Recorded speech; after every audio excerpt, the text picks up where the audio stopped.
Je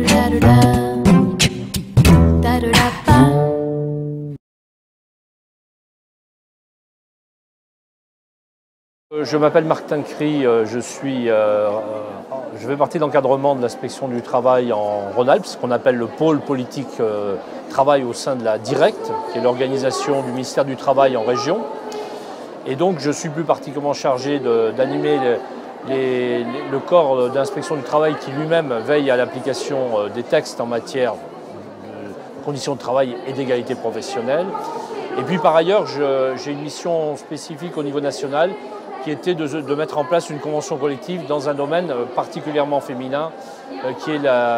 les services à la personne. Et par ailleurs, je suis référent en matière d'égalité professionnelle. Donc à ce titre, je rencontre comme représentant de la DIRECT très souvent le Conseil régional Rhône-Alpes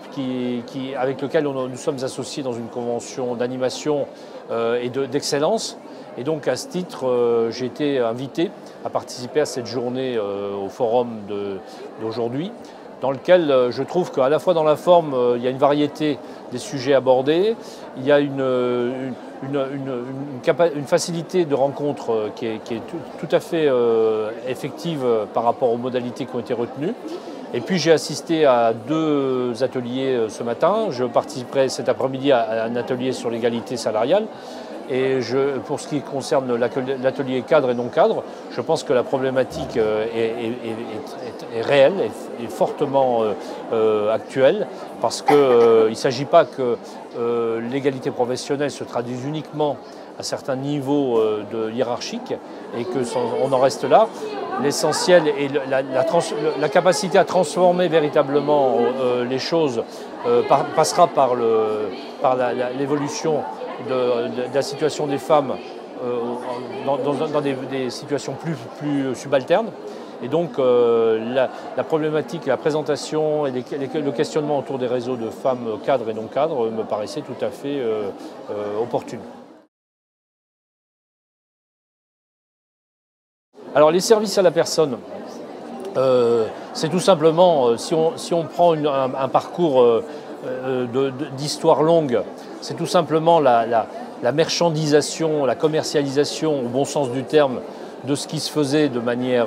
domestique, amicale ou familiale, donc non rémunéré, non existant,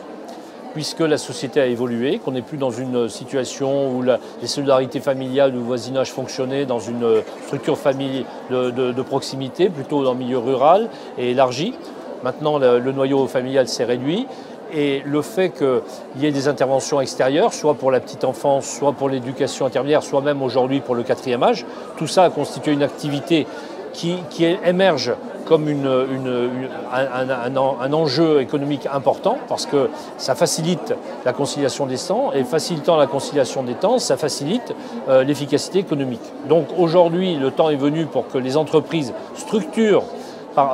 dès lors qu'il y a des professionnels reconnus en termes de qualité, alors certes qui sont très marqués par un effectif très majoritairement féminin, mais donc s'organise maintenant un vrai secteur économique qui est en mesure aujourd'hui non seulement d'intervenir sur le domicile, la villégiature, le lieu de travail également, et je pense que c'est un des leviers, pour autant que les entreprises clientes s'en saisissent et que les partenaires sociaux négocient des accords, un peu comme on a eu par le passé la restauration collective, il y a une trentaine d'années, eh bien on peut développer la prestation de services au bénéfice des salariés pour aboutir à une meilleure conciliation des temps et une meilleure efficacité économique.